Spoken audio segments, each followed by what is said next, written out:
Le doy la bienvenida.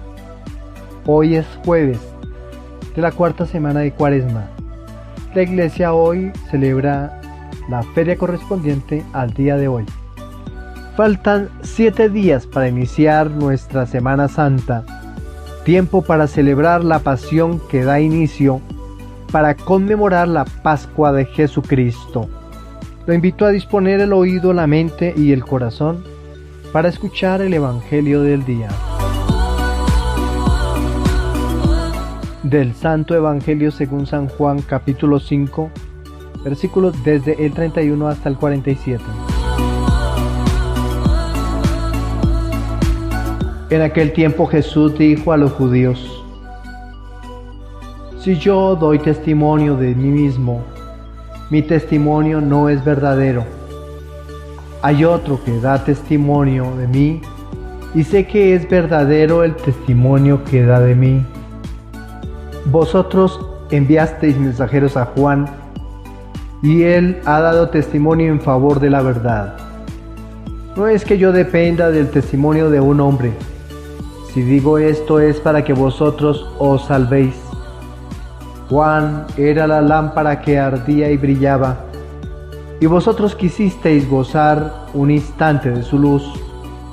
Pero el testimonio que yo tengo es mayor que el de Juan. Las obras que el Padre me ha concedido llevar a cabo, esas obras que hago dan testimonio de mí, que el Padre me ha enviado. Y el Padre que me envió, Él mismo ha dado testimonio de mí.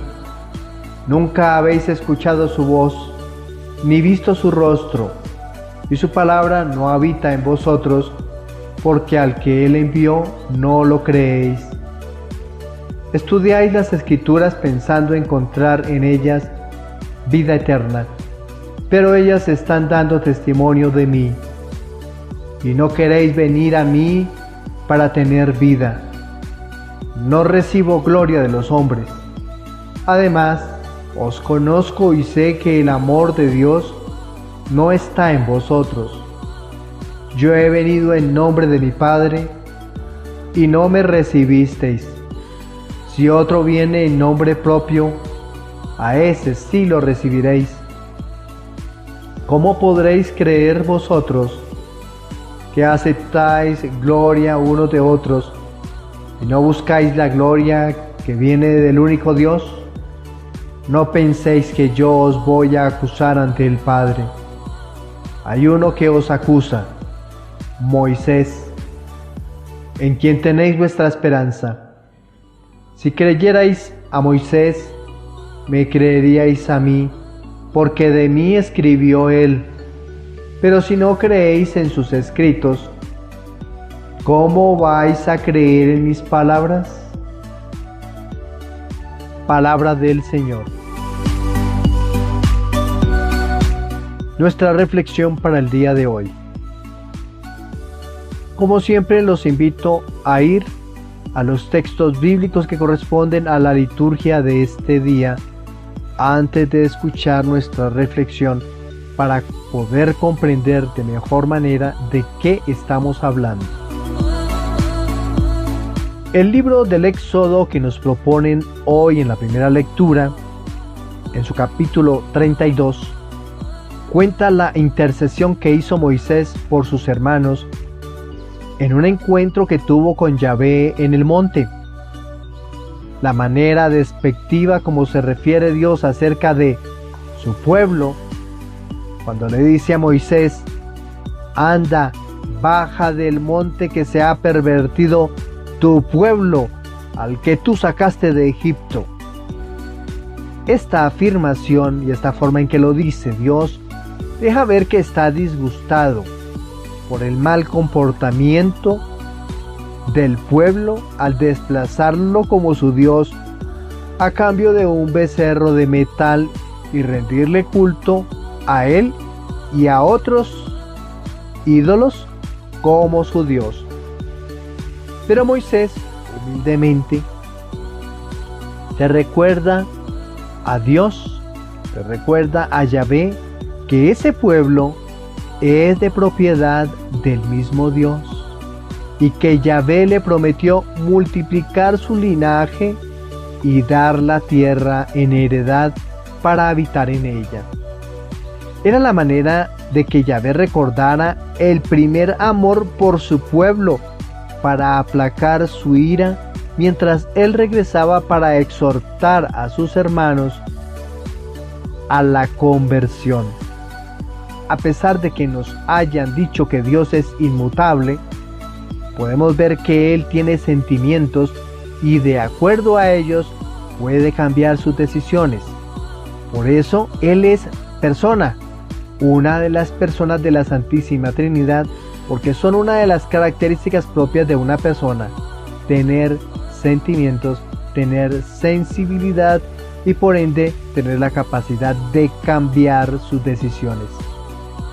En este caso, cambia la decisión por mediación de una oración sincera y sentida. Esta oración que realizó Moisés cambió la manera de pensar de Dios, arrepintiéndose de destruir a su pueblo, dándole una nueva oportunidad. A esta propuesta que nos hace el Señor por medio del libro del Éxodo, vamos a responderle al Señor con el Salmo 105. Como resonancia de la lectura del Éxodo que acabamos de leer, se propone el Salmo 105. Este salmo puntualiza que hemos de glorificar a Dios no solo mediante el reconocimiento de sus bondades, sino también mediante la confesión de nuestras maldades.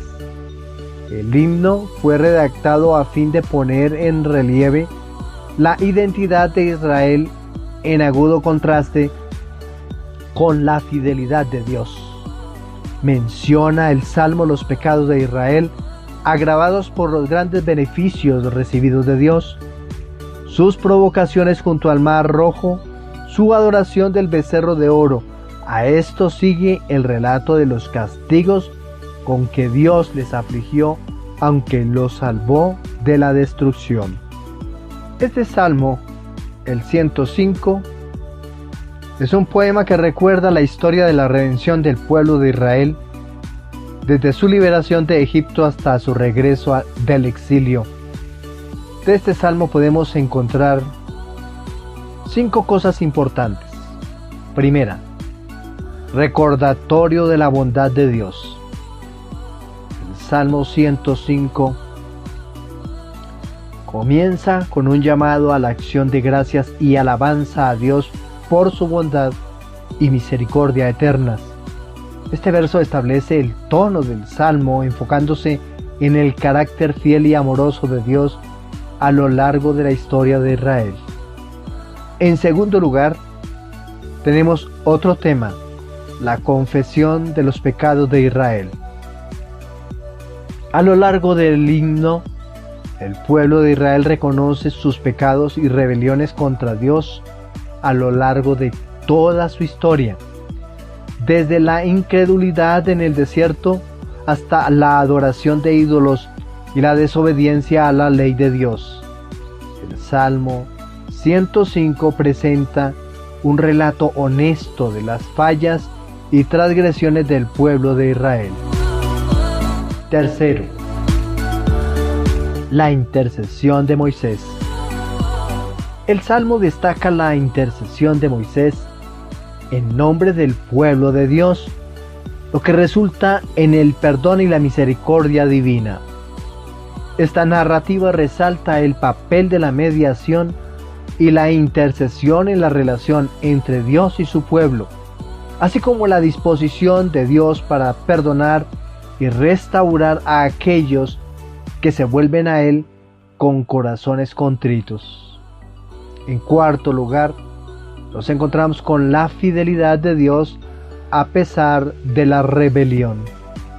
A pesar de la infidelidad y la rebeldía del pueblo, el Salmo 105 destaca la fidelidad constante de Dios hacia su pueblo. A lo largo de la historia, Dios sigue demostrando su amor y misericordia, liberando a su pueblo de la esclavitud, guiándolos en el desierto y restaurándolos después del exilio. Y en último lugar, de quintas, un llamado a la acción de gracias y a la alabanza. Este salmo, el 105, concluye con un llamado de acción de gracias y alabanza a Dios por su bondad y misericordia eternas, a pesar de las transgresiones del pueblo. El salmo reconoce que Dios sigue siendo digno de alabanza y adoración por su amor inagotable y su fidelidad constante. Y hablemos de cada uno de los versículos. Desde el 19 hasta el 23, que fue lo que proclamamos hoy, se narra el episodio en que el pueblo de Israel fabrica un becerro de oro para adorar, mientras Moisés está en el monte Sinaí recibiendo los mandamientos de Dios. Aquí está un comentario acerca de cada uno de los versículos. Versículos del 19 al 20. Estos versículos recuerdan uno de los momentos más infames de la historia de Israel, el pecado del becerro de oro. Mientras Moisés estaba en el monte recibiendo las tablas de Dios, el pueblo impaciente y desobediente se volvió hacia la idolatría. Fabricaron un becerro de oro para adorar, abandonando así al Dios que los había liberado de la esclavitud de Egipto. Este acto de idolatría representó una traición grave a la relación pactada entre Dios y su pueblo y simbolizó el cambio de su gloria divina por una falsa deidad terrenal. Ahora, ¿tú cómo te comportas cuando vienen las oscuridades, cuando el mar de nuestra vida se pica y parece que nosotros nos hundimos en él? ¿Cómo nos comportamos nosotros? ¿Somos fieles a él? ¿O nos construimos alguna seguridad para pasar nuestros temores? Veamos los versículos 21 hasta el 22. Estos enfatizan la ingratitud y la falta de memoria del pueblo de Israel. A pesar de las maravillas y los milagros que Dios había realizado en su nombre, pronto olvidaron su fidelidad y poder. Desde las plagas en Egipto hasta el milagro de la división del Mar Rojo, Dios había demostrado repetidamente su capacidad para salvar y proteger a su pueblo. Sin embargo, el becerro de oro reveló la propensión del pueblo a olvidar las obras poderosas de Dios y buscar seguridad y significado en ídolos vacíos. Versículo 23. Este versículo destaca el papel de Moisés como intercesor entre Dios y su pueblo. A pesar del grave pecado del pueblo, Dios estuvo a punto de destruirlos por su desobediencia. Sin embargo, Moisés intercede en favor del pueblo, recordando a Dios sus promesas y rogando por su misericordia. Esta intercesión de Moisés evita que la ira divina caiga sobre el pueblo y demuestra el valor de un mediador justo y fiel en la relación entre Dios y su pueblo. Concluimos entonces. En conjunto, estos versículos del Salmo 105 ilustran la tendencia del pueblo de Israel hacia la desobediencia y la idolatría, así como la fidelidad y la misericordia constante de Dios hacia su pueblo, incluso en medio de su pecado. También destacan estos versículos y el Salmo 105 el papel crucial de la intercesión de Moisés como mediador entre Dios y su pueblo, mostrando la importancia de tener alguien que abogue por nosotros delante de Dios. Este salmo es en su conjunto un recordatorio poderoso de la historia redentora de Dios por su pueblo, enfatizando su fidelidad a pesar de la infidelidad humana. Este salmo invita entonces a la confesión, la gratitud y la alabanza a Dios por su amor y misericordia eternas. Si hoy lo hemos hecho oración, en nuestra vida, en la Eucaristía y en este momento de encuentro con la palabra, el Señor nos está invitando a eso, a acercarnos, a hacer un acto de reflexión para que yo haga memoria de todos los pecados que he de confesar y pronto acercarnos al sacramento de la reconciliación para sacudirnos de nuestros pecados. La propuesta del Evangelio. El Evangelio de San Juan, hoy en su capítulo 5 y versículos del 31 al 47, repite en sus 17 versos, en 10 oportunidades, la palabra testimonio. Por esta razón, reflexionaremos sobre este tema. En primer lugar, quien dio por vez primera testimonio de la llegada del Hijo de Dios fue Juan el Bautista, en quien confió el pueblo israelita, hasta que llegó a creer que él era el Mesías. Pero sin embargo, quienes le escucharon no creyeron en este enviado, en sus palabras. Las obras o signos y prodigios de Jesús dan testimonio de él mismo, pero muchos, a pesar de ver y oír, tampoco lo siguieron. En tercer lugar, el mismo Dios, el día del bautismo de Jesús en el río Jordán y en otra oportunidad en la montaña, el día de la transfiguración, el Padre del cielo dio testimonio diciendo: Tú eres mi Hijo, yo hoy te he engendrado. En cuarto lugar, las Escrituras también dan testimonio de Jesús, pero tampoco es acogida esta palabra, ni escuchada ni atendida. Algunos no siguen a Jesús porque consideran que no quieren seguir una ley moral que los separe del libertinaje en que viven. El Señor quiere que vivamos en plena libertad, oído, no en libertinaje. Vivir en libertinaje nos hace ser esclavos. Pero Jesús ya murió por nosotros para liberarnos de toda esclavitud. Pero muchos, sin embargo, viven sometidos a una descripción de normas y los hace aún más esclavos. La ley mosaica, 613 normas escritas en el Antiguo Testamento y que siguen muy a la medida y al pie de la letra el pueblo judío. Bueno, algunos de ellos.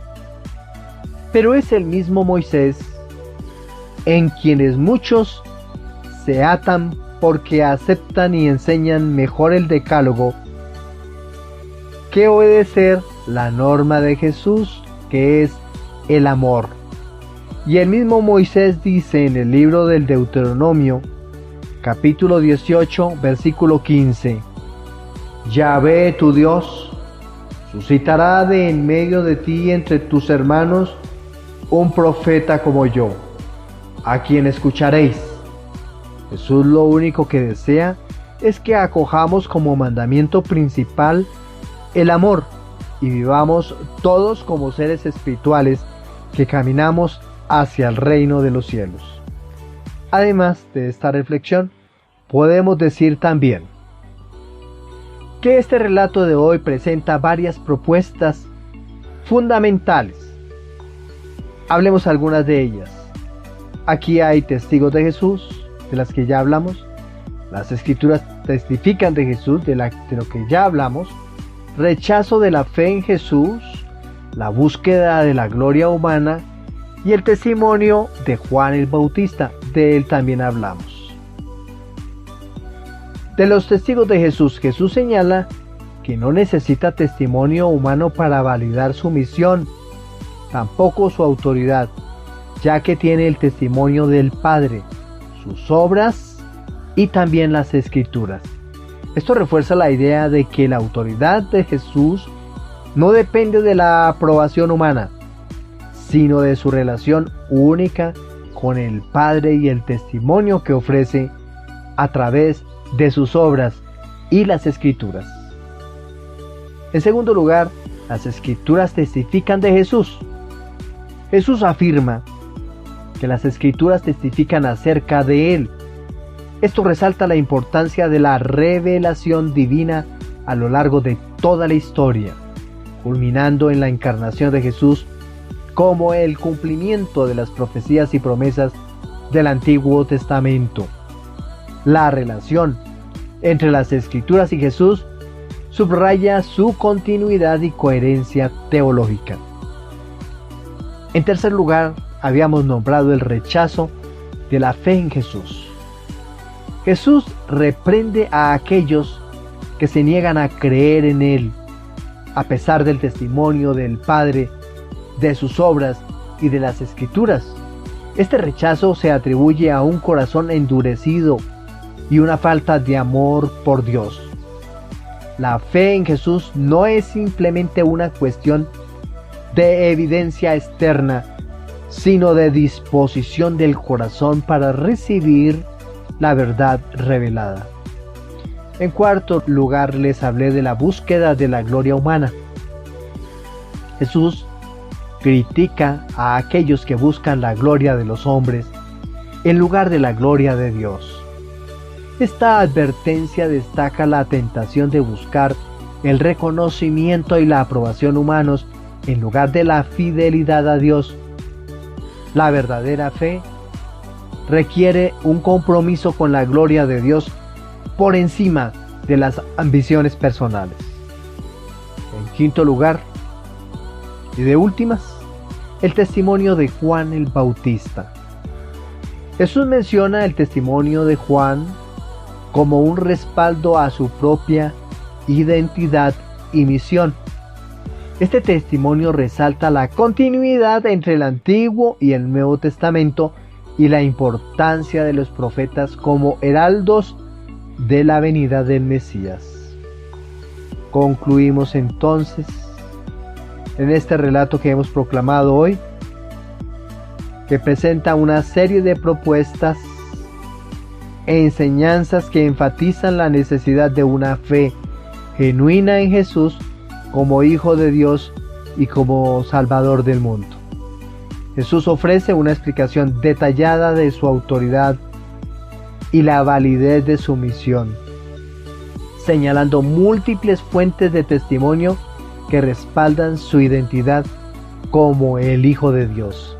Sin embargo, los líderes religiosos judíos, hablo de sumos sacerdotes, de escribas, de fariseos, persisten en su incredulidad debido a su búsqueda de la gloria humana y su rechazo de la verdad revelada en Jesús. Este pasaje ilustra entonces la importancia de reconocer y aceptar la autoridad de Jesús basada en el testimonio del Padre y de las Escrituras. Y aceptar esta autoridad es convertirnos nosotros también en testimonio y en testigos para que otros crean en el Cristo y que Él hace obras grandes en la vida de nosotros. Si no damos testimonio, ¿quién podrá creer? Para todos un feliz jueves, que el Señor nos siga colmando de su alegría y de su bendición. Felicidades.